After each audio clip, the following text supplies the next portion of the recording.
days at the stick. From who's got it better than us to brick by brick.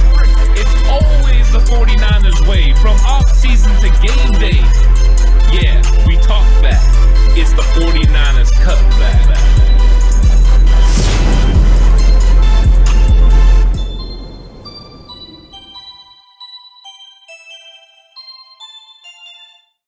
It's 49ers Cutback Podcast time. Day 10 is in the books. The 49ers have finished 10 days of training camp practices. This one was a little different in the fact that there was no pads this time. And practice overall went well, but there was a lot of guys kind of not playing, not getting out there, but this is to be expected before a day off. I think everyone expects that. Then they're going to reel off a Tuesday, Wednesday, and Thursday schedule of practices coming up. We will be there for two of them. That's true. We are going to be there for two of them. It's crazy to think, right? We're going to hit those 2 days leading into that first preseason game against the Chiefs. Super excited about it. We hope you are too. There's going to be a lot of things to cover and a lot of things to talk about. So make sure you hit that subscribe button and that notification bell. That way, anything that gets posted during those days, that's going to be Tuesday and Thursday. You're not going to want to miss any of that. You're not going to want to miss Friday's preview show, our preview stream of what's going to happen on Saturday. It's going to be like a little bit of a mini teaser of what our normal, typical preview game shows are. Not to the full extent because it's preseason and we don't want to give away too much of the weekly shows when we get to season, but we're definitely going to test run some things out. So you don't want to miss any of that. Make sure you subscribe. Make sure you hit that like button. Share the video with the faithful. And let's dive into this because there were a lot of things to talk about from day 10, including the DNPs. Yeah. The names, again, a few of the names on the list starting to get a little concerning, but we did get a little more information on one gentleman in particular, but we'll start with Azeez Al-Shaair, who is still dealing with some stuff, but he was on the side field practicing for a little bit, so that was nice to see. He was doing a little bit of work out there. Arik Armstead also out with a groin. You had Bosa on his standard traditional maintenance day. Kyle Juszczyk on a maintenance day. McCole Pruitt still dealing with the calf. Jason Verrett, a nice little veteran maintenance day, and congratulations, Mr. Verrett, on becoming a dad. He just had a kid and his wife together, so that's fantastic. And then Jimmy Ward on another nice vet maintenance day, not minimum day, maintenance day. Samson Ebukam, still out, building, right, tension, concerns for most 49ers fans, concerns here for us because, there's not been a lot of information, but Kyle talked about today a little bit in his presser that there's some swelling in the legs, right, in certain areas of the legs. They're concerned about it, they're monitoring it, and they're being extra careful with it. Yeah. They would rather this guy be healthy than try and push this guy through it and something happen. Well, and they changed the language from soreness to swelling. Yes. That does do that does make a big difference in how you're evaluating when this guy is going to be able to come back. Now it makes more sense while he's been sitting out. You want to address the swelling. You don't want the swelling to get worse. There's an underlying issue there. Whether that is just inflammation or what it is, I don't know. But it is a lot different for me than soreness. So we're going to take a cautious approach to this as far as exactly how we look into it also. But I don't expect Ebukam out there anytime soon. And I'm just going to, at this point, I'm just ready for him to play in the game. So if he needs to sit out the rest of preseason, you do that. You just make sure that he's taken care of. But that is not a good sign. So we got a good sign with Kinlaw coming back. Not a good sign with this, though, because I want to see Ebukam out there. Correct. There was, I guess, a silver lining in all of this, and that was that Ebukam was out there on the side field working on some stuff. So he was out there for a little bit doing some things. It's just not the full workload that you want or expect or you're hoping for, especially as a fan who's showing up to training camp. Jaquiski Tartt also out there working on the side field, so you like to see that. Yeah. He's also seeing all the things that Tavon Wilson is doing. He's probably like, hey, you know what? I probably need to do something here at some point and get myself going because Tavon Wilson has been tearing it up. Well, this is kind of the first time that he's been able to. He finally got off the COVID list, so now he's actually able to get out there and get some of his rehab and recovery going, and that's what he's doing. But yes, he needs to hurry up and get to the field before Tavon Wilson completely locks up this job. I think Tartt's going to come out like gangbusters, though, and trying to prove his point and trying to prove that he's still one of the best safeties on the team. That's going to be a fun battle to watch in camp between Jefferson, Wilson, and Tartt. One of those guys is going to end up with a job. The other two are going to be watching, and one of those two that doesn't get the starting job might be cut. So this is going to be an interesting battle going forward. I know Wilson struggled a little bit today with George Kittle. George Kittle was running better routes and getting things done and beat Wilson, which is big because Wilson's been getting the upper hand sometimes on Kittle. So that's nice to see from the people's tight end. It is. It's lovely to see from the people's tight end. That's what you want to see from the people's tight end. And you knew it was just a matter of time before George Kittle started getting his dues and getting his run and getting his fair shake of dominance in practices. So it was good. It's good to see Kittle get one of those days in. It's also going to motivate this defense to step it up and play it at an even higher and more elite level. And you talked about rehab and recovery. But one positive coming out of everything that's been going on is the fact that Azeez Al-Shaair's knee seems to be recovering better than expected. And Shanahan talked about he's actually much further ahead than they thought he would be at this point. Yeah, they think he's going to be ready for week 1 now. And it was in question before, but now it's not. So that's a good sign. That means we could be full strength going into week 1 against Detroit.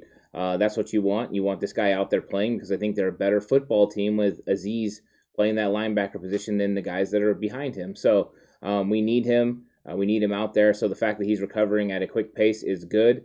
I'm sure they're gonna do this the right way. They're gonna make sure he's right for the full season. So they're gonna be very calculated. But this is a good sign moving forward. It definitely is a good sign moving forward. And speaking of good signs and guys returning and coming back onto the field, you got to talk about Javon Kinlaws. When we talked about the injury last, a lot of chat was worried, right? There's big problems here. Like, I think we should be more worried. I'm a little more worried than I originally was. Yeah. A lot of those fears got put to rest after the practice he had today. He showed out in a big way today in day 10. Yeah, we were wondering why he didn't show up to day 9, out there at Levi's. He wasn't there. Like I told you, I think some of it had to do with the surface of the field. If you got guys that you have question marks about the lower half, you don't play them on a different surface right away, right? You want to break them in. They're used to the practice facility. They know what they're going to get, but it is different when you change over to Levi Stadium. Yes, they have to play games there, but that's farther down the road. They can have other times where they practice there and get these guys ready for it. So I didn't freak out too much. I did see some people saying, hey, coach said it was going to be okay, and it's not okay. I'm getting worried. It's okay, Lou. I told you, don't be worried. And you know what? Don't be worried. Javon Kinlaws came out today, tore it up, was a real menace. In fact, some beat reporters there said he was the best player on the field today, including jawing at Jimmy Garoppolo between plays. You love to see it. Shanahan said he was having fun out there. That's what we want. We said mean Kinlaws is a problem for everyone. I guarantee he hears what people are saying. He doesn't like not playing. He's not one of these guys that's okay with it. He wants to be on the field tearing people up, and that's what he's going to do. He is going to do it. He's a physically intimidating presence, right? He spent all of last year hearing all the nonsense in camp about how he's not as polished, he doesn't have this, he's only doing one thing. My goodness gracious, it's one thing. How can this guy replace Buckner if he only does one thing? Well, guess what? He's going to do that one thing better this year than he ever did last year. He's going to do tons of things even better. He's going to continue to improve. He's going to continue getting more comfortable in this defense, in this scheme, with his responsibilities. And every time he goes out there, he's going to have fresh legs because you're not going to have a guy playing 90% of the snaps or 80% of the snaps or more snaps than you need him to. He's going to be playing a nice amount, a fair amount, a shared amount with the rest of this stout defensive line, keeping his legs fresh, keeping his mind right, and really being able to have him focus on certain things. You can put him in there in packages and downs and situations where he knows what he's looking for, which makes his job easier, right? You can put him out there in pass rush situations and just let him go after the quarterback. He's going to have the freedom to be able to make the things and make the plays and do the things that you want him to do on a game-in, game-out basis and eventually evolve into the all-around stud we believe he could be. Well, he can play more free because he understands the system. He understands his responsibilities. When you're not having to think about what you need to do and you can just go out there and execute those things, you move better, you move faster. He's going to have better technique, of course. We're a long ways away from him coming in as a rookie with no real offseason. So now he's getting all this work with Chris Kasarik. He stayed in the facility and worked out all the time at camp. That's why I was not worried about the knee overall. I just figured they were on top of this from the beginning. I just had a little bit more of a faith in it because he wasn't off on his own, doing his own thing, but he was constantly in the facility. This is big for them. And I don't know if you saw, but Arden Key also spoke to reporters, and part of the reason Kinlaws is not going to play as much is because Arden Key and Maurice Hurst are here. It was funny listening to him talk about how the system did not fit them in Las Vegas, and I think that's what me and you have been saying from the beginning. System fit is everything. When he got here and they watched film, him and Mo saw the film and were like, oh, I'm going to do good in this system. I need to come here. It wasn't like, he's been wanting to get here since he was in college. This is where he wanted to end up, and he got here, and now he's going to have the success of playing in this great system, and the wide nine suits him so well. He's going every day against Trent Williams.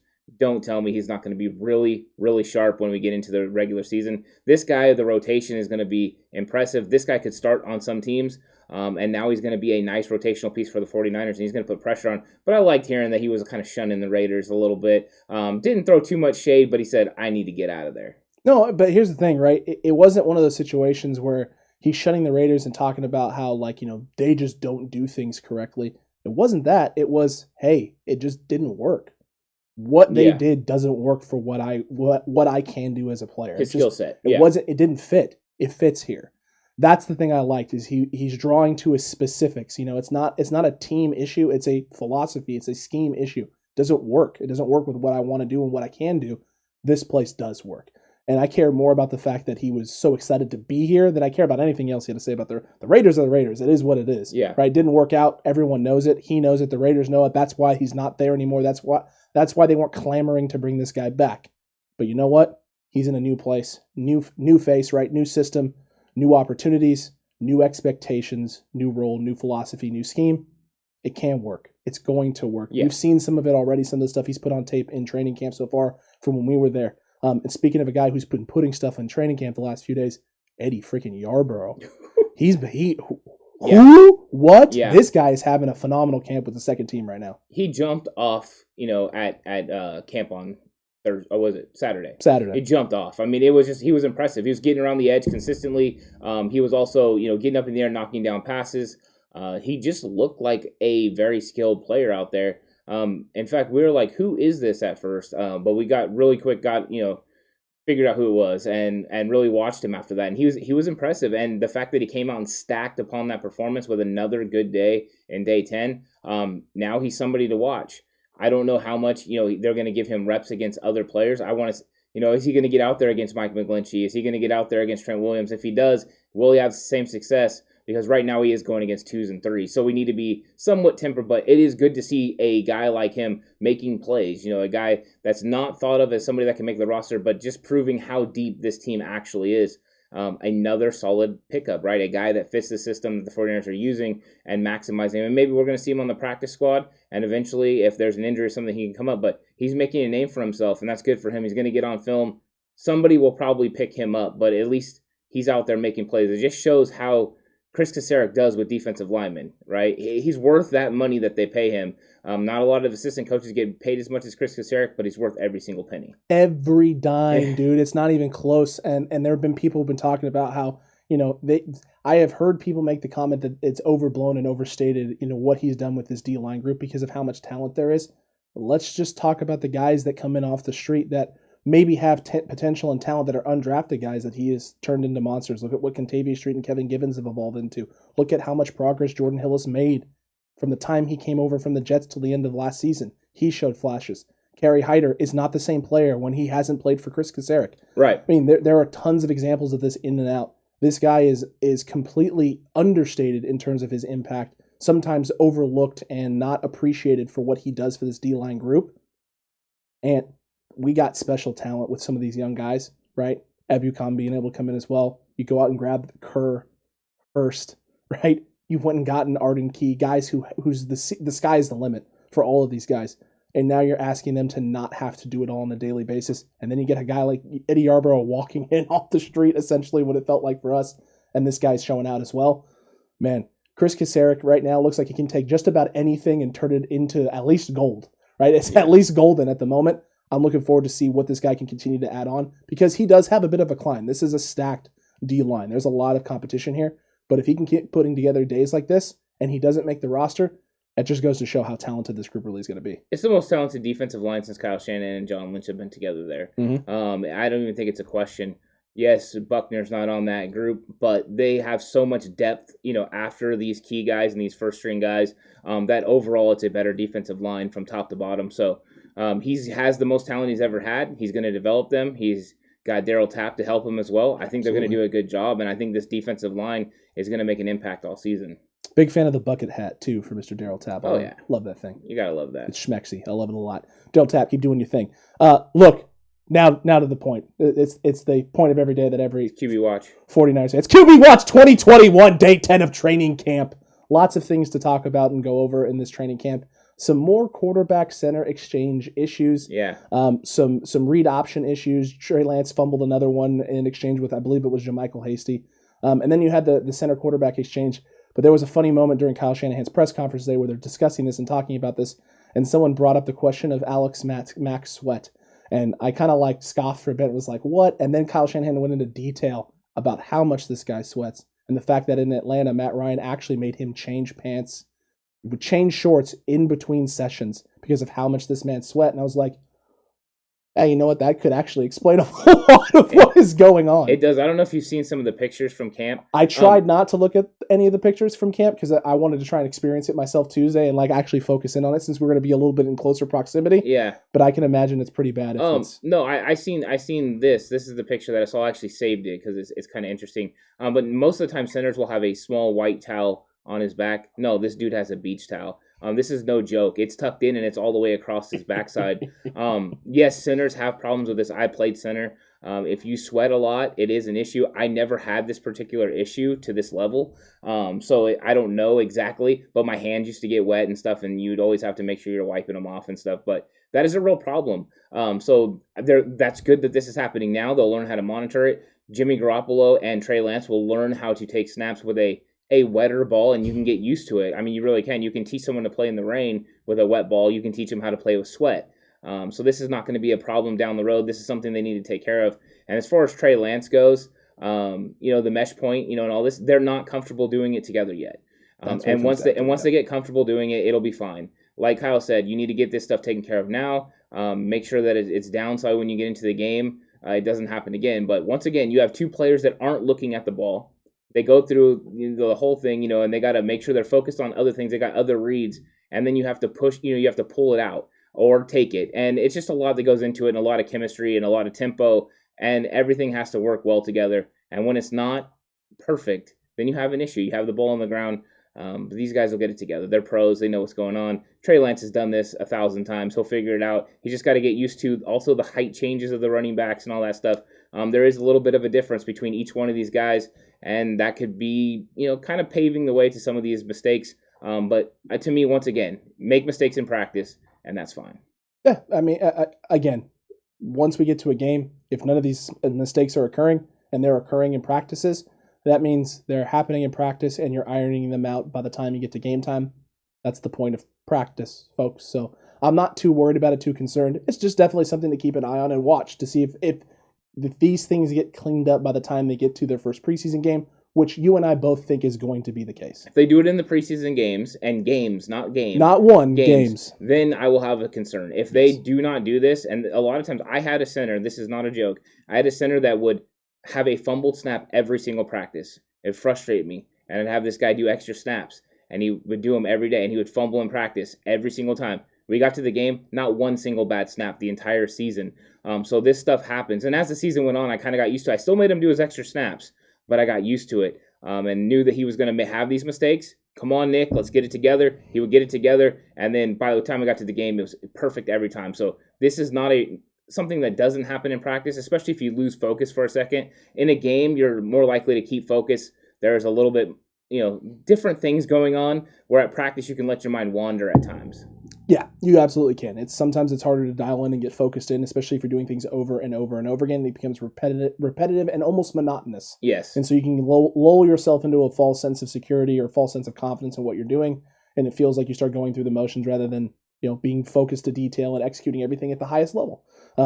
Games change that. Adrenaline's pumping, adrenaline's flowing. You're looking at someone across from you that you haven't looked at 100 times. The new face, new stance, all of that fun stuff. So yeah, 100% agree with you there. That definitely could explain a lot of what's happening and what's going on. We'll see. I'm willing to give it time, and just like you are. But let's also talk about the fact that Trey Lance, despite some of the issues, again, wowed with the arm strength and wowed with some of the throws, and made some impressive throws over the middle of the field today as well, which you like to see, because that's always the big question with him, especially with the two of us, and more specifically with me, is Trey Lance's ability to accurately make throws from the pocket across the middle of the field in traffic and ball placement. He's getting better. Folks, that's going to happen. He's going to get better with time in those types of throws and those types of things. Yeah. So I like seeing that. Yeah, and the recognition obviously is there. He's obviously able to read the coverage and then make the play, make the throw. Correct. And that's what you're looking for. If he can be very good over the middle, which is a problem in college, but if he can execute that, then that's what you need. That's what you need for this offense. That's what you need from this team. That's what you need from Trey Lance. It's good to see the improvement there, and that's good because the counterpart, the other guy, Jimmy Garoppolo, was hucking and chucking it downfield, getting the ball 35 yards in the air. And what some called the prettiest pass they've seen Jimmy Garoppolo throw in his tenure with the 49ers. Hit Deebo Samuel in stride for a nice touchdown. You knew it was going to come eventually. Jimmy was biding his time. Yes, I know they're making a big deal that a lot of the starters weren't playing. And yes, I'm sure that contributed some to Deebo Samuel getting behind people. Correct. But you got to love that he took advantage of that. He got the guy where he needed it, and he got the ball there. So both quarterbacks executed today at a high level. I know they said Jimmy looked really good. That is good because I thought bouncing back from day 9 was important because I don't think either one of them looked great in day 9, but the fact that both of them looked good in day 10 is a good sign. Correct. It's not a bad sign. That's what you want to see from your quarterbacks, and you want to see from these guys, especially if you think they're in a competition and feel they're in a competition. What goes to me and what shows to me the relationship these two currently have is the fact that after that dime Jimmy throws, the first person to dap him up is Trey Lance. Yeah. Runs out there, daps him up. He's excited. He's just as excited for him. And Jimmy's the same way. I mean, these guys are in each other's corner right now and have each other's back. There is not tension, it feels like, between them. And if there is tension, they don't show it. The team has come first for these two gentlemen, and that is what professionals do. Jimmy Garoppolo is setting the tone for Trey Lance. Trey Lance is picking up on that tone and putting it down and learning at a high level and a high clip. Some of that can probably be accredited to Jimmy. A lot of it is going to get credited to Trey Lance, and it should, because he's a highly intelligent young man who's got a really good grasp of the things that are going on and learning at an incredible rate. The two of them together are going to help propel this team forward and take the next step. Yeah, you're 100% correct. The fact that they are able to work together without getting down each other's throats is what you want. Putting the team first, working together, and really it serves nobody's purpose for them to be at odds. I think that's what people would like to see, them be at odds, but it really doesn't make sense. When you're on a football team, there's a brotherhood. It's good that these guys have let their relationship grow naturally, and now they're just out there looking to make good plays, looking to help this team. They know what the situation is, and they're handling it the best way they possibly can. Agreed. That's all you can do. That's all you can ask. So you love to see it. I know I love to see it. I especially love seeing deep ball Jimmy. Deep ball Jimmy. Is that a thing? It's a thing I want to see, but it hasn't been a thing in the past. So deep ball Jimmy, make sure you show up. Make sure you show up day 11, please. I want to see deep ball Jimmy on day 11. Yeah, I want to see it in person as well. I would love to see these guys. I'd like to see them both carve it up. Correct. I'd love to see them both play at the highest level. And I want to see Trey have one of these explosive days that everyone's been talking about, because then I can really get a full glimpse of his potential. Notice in this practice, he didn't really go down the field a whole lot. Everything was more intermediate, which is an area I know is something they're working on. So it's probably his focus of the day. The fact that he was doing checkdowns, hitting those intermediate routes is very Jimmy-esque. And the fact Jimmy was going down the field, it just proves that they're working on their weaknesses, right? Those are the things that Trey needs to work on. Those are the things that Jimmy needs to work on. They're going out there and they're working on them and they're executing because it's practice, and that's what you're supposed to do. And there's a plan.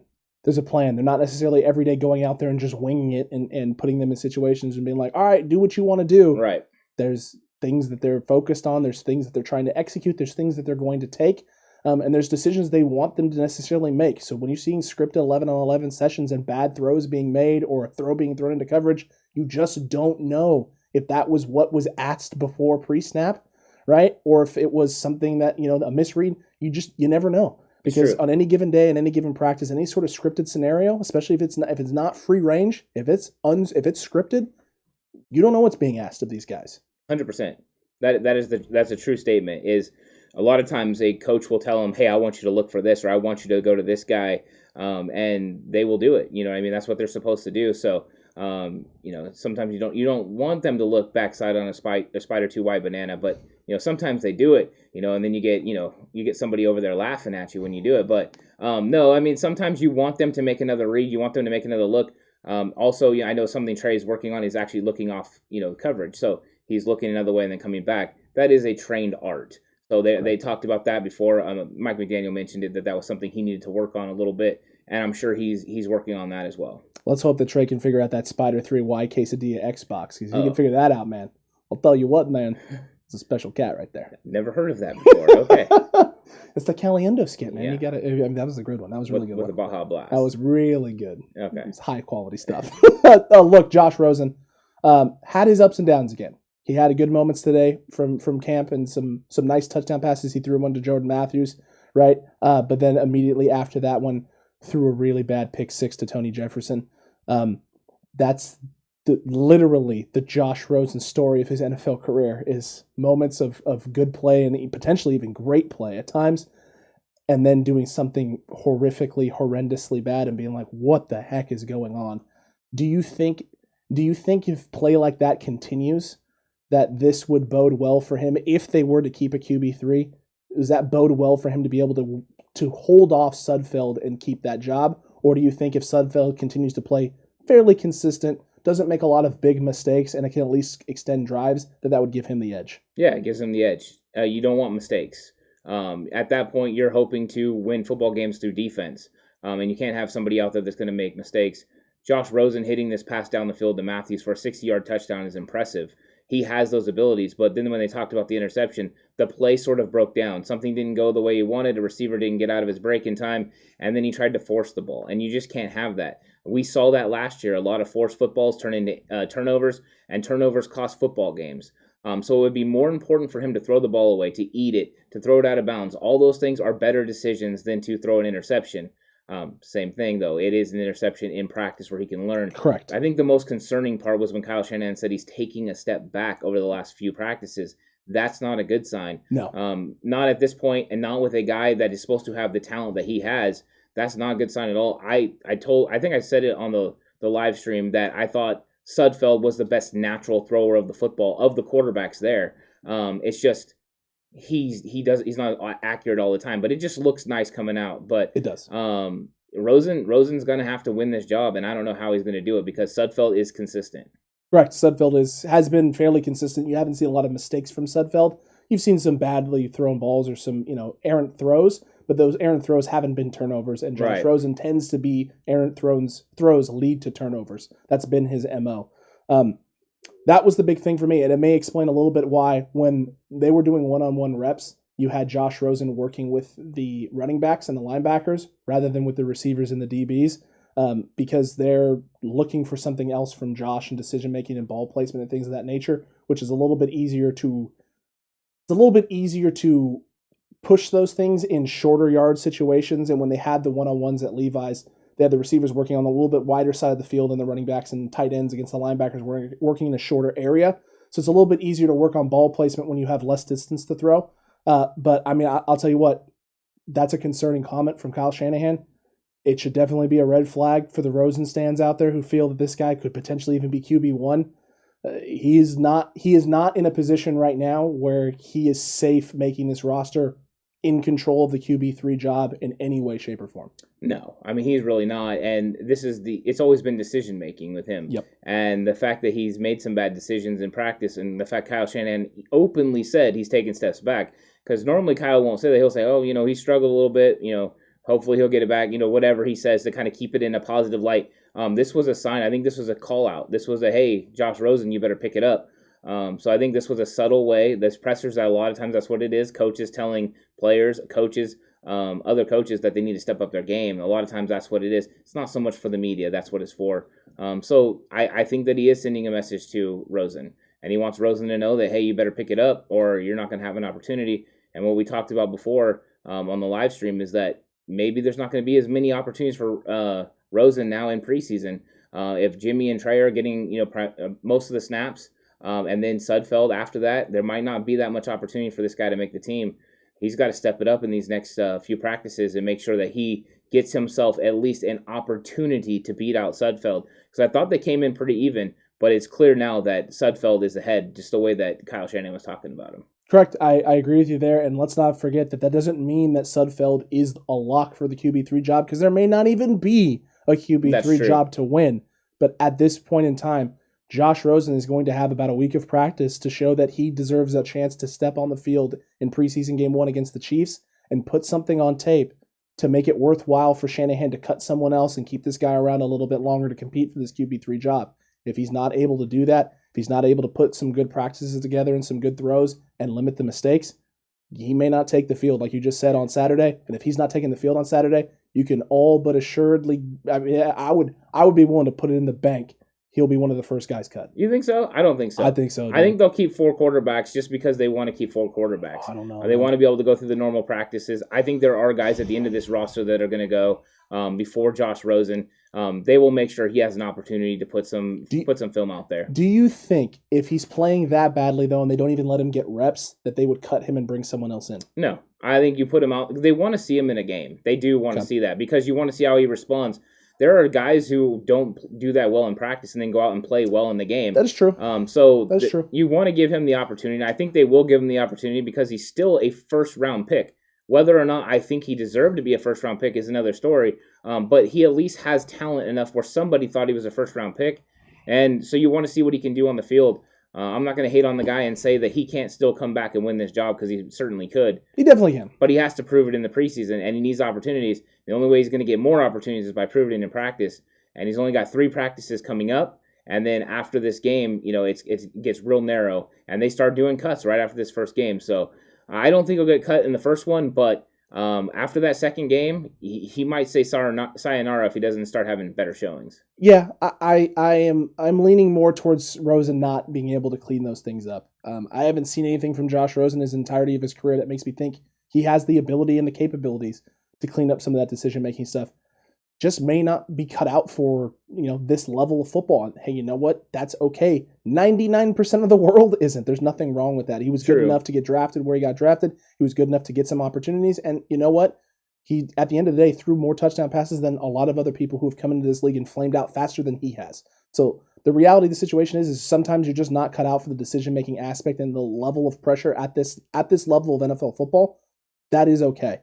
If he can't clean up some of the decision-making stuff, though, before the first preseason game, I would be shocked if he didn't play in the game and they kept him around long-term. I think if there is someone, especially if someone else gets cut, a quarterback somewhere else gets cut, surprisingly from another team or something of that nature, or if Shanahan has his eye on someone else out there, if Josh isn't performing, you could use those first cuts to cut some guys, maybe get off of Rosen and bring someone else in as well. Yeah, I don't think they'd bring in another quarterback. I mean, we're just going to differ on this a little bit. That's fine. Because I just don't think that somebody else could come in and learn this system. If you're talking after preseason, them going out and signing someone and adding them to the practice squad where they can learn, that would be something. But I think they're set on these 4 guys. Somehow, these 4 guys will constitute what the quarterback room looks like, whether that's 2 guys, 3 guys, somebody on the practice squad. We don't know. All 4 of them, in fact, could be a part of this 49ers organization with 3 of them on the main roster and 1 of them on the practice squad. We don't know yet. I don't think Rosen's getting cut in the first cuts, but the second one, he better be nervous because that might be when the bell tolls for him. Very well could be the case. Let us know what you thought about our breakdown of day 10 of training camp down below in the comment section right now. Comment away. Is there anything that you wanted us to cover that we didn't?